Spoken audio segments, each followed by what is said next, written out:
वर्णमाला का।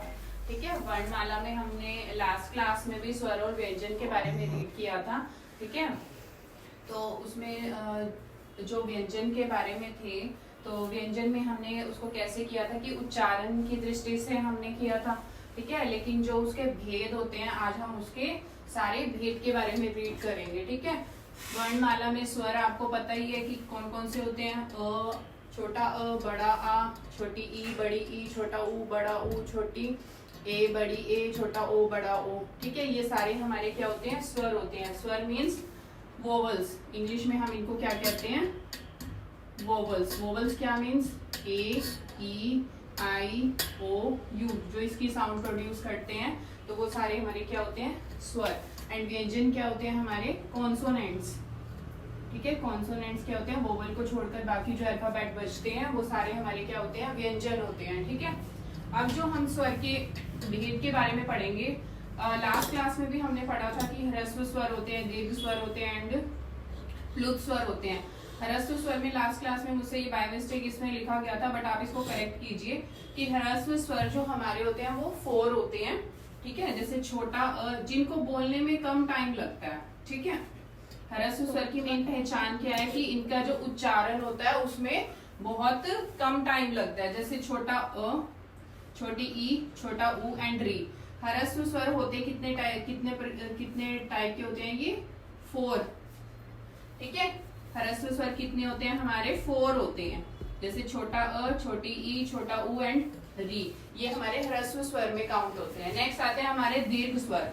दीर्घ मतलब जिनके उच्चारण में ज्यादा टाइम लगता है।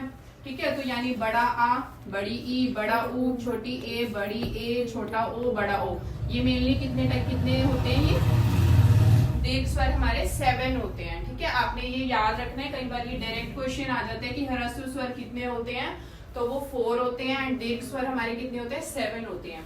नेक्स्ट आते हैं प्लुत स्वर। अब प्लुत स्वर कौन से होते हैं, जिनके जो उच्चारण में ह्रस्व स्वर से 3 गुना टाइम लगता है। ठीक है, यानी बहुत ज्यादा टाइम लगता है। जैसे हम किसी को पुकारते हैं, हे, अरे, या हम जो मेडिटेशन करते हैं तो हम जो ओम का उच्चारण करते हैं, ठीक है, तो हम जो ओम को बोलते हैं, हम बहुत लॉन्ग साउंड बोलते हैं, ओम ऐसे करके बोलते हैं ना, तो वो हमारा क्या होता है, जिनके उच्चारण में ह्रस्व स्वर से 3 गुना टाइम लगता है, तो वो कौन से होते हैं, हमारे प्लुत स्वर होते हैं। ठीक है, दीज आर ऑल अबाउट स्वर। ठीक है, स्वर और स्वर के भेद कितने होते हैं, ह्रस्व स्वर, दीर्घ स्वर और प्लुत स्वर, ये इसके भेद हैं। ठीक है, उसके बाद हम करेंगे व्यंजन। व्यंजन यानी कॉन्सोनेंट। अब व्यंजन के टाइप कितने होते हैं, सबसे पहले होता है हमारा स्पर्श व्यंजन। ठीक है, स्पर्श व्यंजन में क्या होते हैं, जो सारी हमारी पूरी वर्णमाला होती है, जो लर्न करते हैं हम क, च, तप से। ठीक है, ये पूरी वर्णमाला इससे हमारी लर्न हो जाती है। क के बाद ख, ग, घ, अड़, च के बाद छ, ज, झ, य, ट के बाद ठ, ड, ढ, अन, त के बाद थ, द, ध, न, प के बाद फ, ब, भ, म।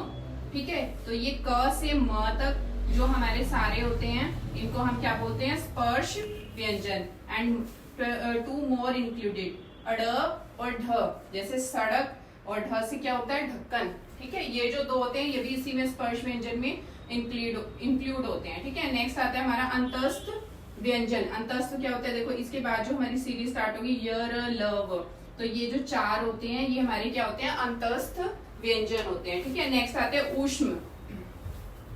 ऊष्म व्यंजन में कौन से होते हैं, श शलगम वाला, श षटकोण, स सपेरा एंड ह हाथी। श, श, स, ह, तो ये भी 4 होते हैं हमारे। नेक्स्ट आते हैं हमारे आगत। आगत व्यंजन कौन से होते हैं, ज और फ, जिनको बोलने में उर्दू साउंड आए, ज, फ। ठीक है, नेक्स्ट होते हैं संयुक्त। संयुक्त व्यंजन कौन से होते हैं, अक्ष, त्र, य और श्र। जो लास्ट वाले 4 होते हैं वो हमारे क्या होते हैं, संयुक्त। संयुक्त यानी जो 2 दो वर्णों के मेल से बनते हैं। जैसे अक्षर किससे बनता है, क प्लस श से, त प्लस र से बनता है, य ज प्लस य से बनता है, श्र श प्लस र से मिलके बनता है। ठीक है, जो दो वर्णों के मेल से बनते हैं वो कौन से होते हैं, संयुक्त। आपसे क्वेश्चन में ये भी पूछ सकते हैं कि हमारे संयुक्त व्यंजन कितने होते हैं, तो आप बता सकते हो कि 4 होते हैं। आपको ऑप्शन दे देंगे वो कि 3 ऑप्शन कोई और 3 इसमें से दे देंगे, और कौन सा नहीं है वो ये भी पूछ सकते हैं। 3 इसमें से दे दिया, 1 इसमें से दे दिया। ठीक है, तो ये आपसे पूछ सकते हैं कि संयुक्त व्यंजन इसमें से कौन सा है या नहीं है। ठीक है, और आपने ये सारे याद रखने हैं। मेनली तो है कि आपको व्यंजन के सारे टाइप्स के बारे में पता होना चाहिए कि स्पर्श व्यंजन कौन सा है, अंतस्थ सीधा भी आ सकता है कि इसमें से कौन सा अंतस्थ व्यंजन नहीं है, ऊष्म नहीं है, आगत नहीं है।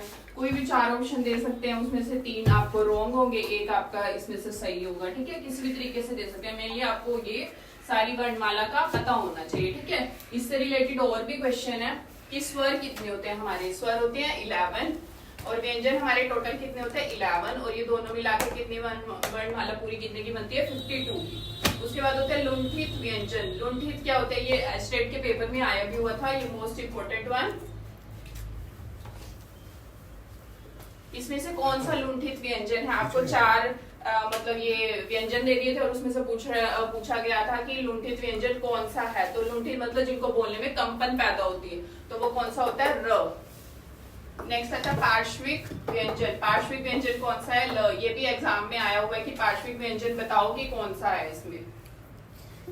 ठीक है, ये दोनों बहुत इंपॉर्टेंट है, तो आपने इसको लर्न कर लेना है। लुंठित व्यंजन र होता है और पार्श्विक व्यंजन ल होता है। यानी इसको बोलने में कहाँ से साउंड आती है, तालु से। ये जो हमारी जीभ होती है ल बोलते हैं। देखो जो हमारी जीभ होती है वो कहाँ टच होती है, हमारे टीथ के पिछले पार्ट पे। ठीक है, तो ये क्या होता है, ल। ठीक है, तो आपने ये पूरी वर्णमाला लर्न करनी है।